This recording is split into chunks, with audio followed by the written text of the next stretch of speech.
A very good evening to everyone. আশা করছি আমার সমস্ত দর্শক বন্ধুরা খুব খুব খুব ভালো আছে। সব জায়গায় চাকরি পাওয়ার সাথে সাথে নিজেদের মনে এবং তার ফ্যামিলির সদস্যদের মনে সবার আগে যেটা মাথায় প্রশ্ন আসে, কটা ছুটি দেবে রে বাবু, ঘুরতে যেতে পারবো তো, বিয়ে বাড়ি আছে, পুজো আছে, সব ঠিকঠাকভাবে হবে তো? তাই ভাবলাম আজকে তোমাদের সাথে আমি এই ভিডিওতে শেয়ার করব রেলওয়েতে কি ধরনের ছুটি রয়েছে এবং কটা হলিডে রয়েছে, সবটা বিস্তারিতভাবে। আশা করছি এই ভিডিওটা তোমাদের সকলের দেখতে খুব ভালো লাগবে। এই ছুটি নিয়ে তোমাদের সাথে কি কথা বলবো, এই চিঠির মধ্যে সবটা লিখে নিয়েছি। আমাদের ছুটির পুরো বিষয়টা HRMS অ্যাপ থেকে আমরা দেখতে পেয়েছি এবং ট্রেনিং পিরিয়ডে আমরা যে ছুটিগুলো পাচ্ছি অ্যাজ এ এমপ্লয় হিসাবেও হয়তো এর পরিবর্তন হতেও পারে কিংবা নাও হতে পারে, সেই বিষয়ে আমার জ্ঞান নেই। কিন্তু এখন আমাদের HRMS-এ যতগুলো ছুটি শো করছে এবং হলিডে শো করছে, কারণ হলিডে তো সবার ক্ষেত্রেই সেম, সেগুলো আমি তোমাদের সাথে একে একে বলছি। রেলওয়েতে অনেক টাইপের লিভের অপশান রয়েছে, যেগুলো নর্মাল রয়েছে আমি সেগুলো তোমাদের সাথে প্রথমে শেয়ার করছি এবং যেগুলো স্পেশাল কেস সেটা তোমাদের সাথে একটু পরে শেয়ার করছি। CL ক্যাজুয়াল লিভ, এটা আমাদেরকে দেওয়া হয়েছে 8টা। আমরা যেহেতু ওয়ার্কশপ এমপ্লয় তাই আমাদের ছুটিটা একটু কম যারা অফিসিয়াল কাজকর্ম করে তাদের তুলনায়। যারা অফিসিয়াল কর্মী রেলওয়ের তাদের CL রয়েছে হলো 10টা এবং এই CL এর ভ্যালিডিটি হচ্ছে হলো 1 বছর। তুমি যদি নিজের CLটাকে ইউজ না করো এটা কিন্তু পুরোপুরি ওয়েস্ট হয়ে যাবে। CL নিলে কিন্তু কোনো ধরনের টাকাই তোমার অ্যাকাউন্ট থেকে ডিডাক্ট করা হবে না, তোমার যে স্যালারি তুমি পুরোটাই পাবে। তারপরে যেটা আসে LAP leave on average pay, এটা আমাদেরকে দেওয়া হয়েছে 13। আমি জানি না যারা অফিসিয়াল কাজকর্মের সাথে যুক্ত তাদের বেশি আছে কি না। এই জায়গাটার একটা সুবিধা কি রয়েছে, তোমার ভাবো LAP রয়েছে 13, তুমি যদি 3খানা ইউজ করলে আর যদি 10টা ইউজ না করো এটা কিন্তু পরের বছর আবার রিকাউন্ট হয়ে যাবে। হ্যাঁ, এবং অ্যাট দ্য এন্ড গিয়ে যখন আমরা রিটায়ার করব এমন রুল আছে যে 300খানা LAP বিক্রি করা যাবে, মানে 10টা করে যদি LAP পার ইয়ারে বাঁচানো যায়, তার মানে ভাবো 30 বছরে যদি সে চাকরি করে সে ইজিলি 300টা LAP বাঁচাতে পারবে।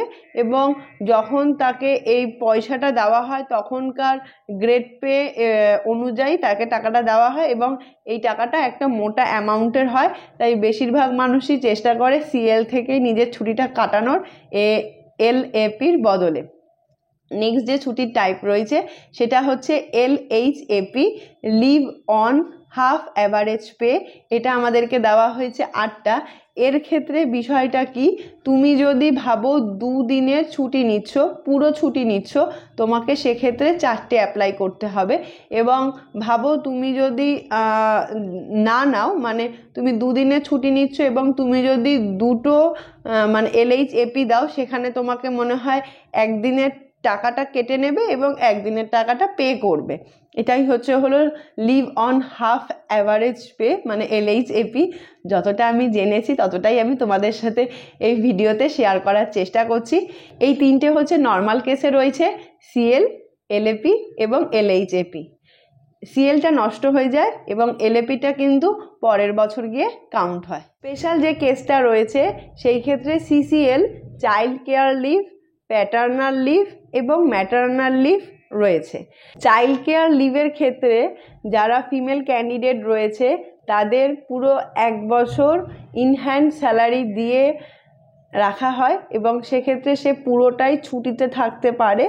এবং যদি সে আরও একটা বছরের ছুটি নেয় সেক্ষেত্রে তার যে গ্রস পে তার 80% তাকে স্যালারি হিসাবে দেওয়া হয়। এটাই আমাদের সিনিয়র সেকশন ইঞ্জিনিয়ার আমাদেরকে জানিয়েছে। যেটা প্যাটার্নাল লিভ সেটা হচ্ছে হলো 15 দিনের পাওয়া যায়, যেটা ম্যাটার্নাল লিভ সেটা হচ্ছে 180 দিনের পাওয়া যায়, মানে 6 মাস। এছাড়াও আরও একটা লিভের ক্যাটাগরি রয়েছে যেটা হচ্ছে মেডিকেল লিভ। তুমি যদি অসুস্থ হও সেই ক্ষেত্রে এটা তোমাকে দেওয়া হয়। এটাকে তুমি তোমার যে রেলওয়ে হসপিটাল সেটা দ্বারাও স্যাংশন করাতে পারো, সেইখানে পরিমাণটা একটু বেশি হয় ছুটি। এবং তুমি যদি প্রাইভেট কোনো হসপিটাল দ্বারা বা নার্সিংহোম দ্বারা সেটাকে যদি ডাক্তারের প্রেসক্রিপশন নিয়ে যাও, সেখানে ম্যাক্সিমাম ছুটির লিমিট হচ্ছে হলো 3 দিন। এটাই আমরা জানতে পেরেছি আমাদের সিনিয়র সেকশন ইঞ্জিনিয়ারের ক্ষেত্রে। এবার চলো তোমাদেরকে শেয়ার করি যে আমি আইসিএফে কত দিনের হলিডে পাচ্ছি। আমাদের ওয়ার্কশপে 15টা হলিডে রয়েছে পুরো ইয়ারের মধ্যে, যার মধ্যে প্রথমেই পড়ে পোঙ্গাল, তারপরে Ramzan, Ambedkar birthday, May day, independence day, Vinayakar Chaturthi মানে গণেশ চতুর্থী, গান্ধী জয়ন্তী, দীপাবলি, ক্রিসমাস। সিএফের ক্ষেত্রে সব থেকে বড় ছুটি হচ্ছে হলো ক্রিসমাসের ছুটি। একদম 25শে ডিসেম্বর থেকে 1 জানুয়ারি অবধি ফ্যাক্টরি বন্ধ থাকে। এটা সমস্ত ওয়ার্কশপ এমপ্লয়ের সাথে সাথে যারা ট্রেনিং হিসাবে জয়েন করছে প্রত্যেকের জন্যই খুবই হেল্পফুল, কারণ এখানে কোনো দুর্গাপুজো চলে না। দীপাবলিতে মাত্র 1 দিনের ছুটি, তুমি যেতেও পারবে না, আসতেও পারবে না। আর সবথেকে বেশি ছুটি আমাদেরকে এই সময়টাতেই দেওয়া হয়।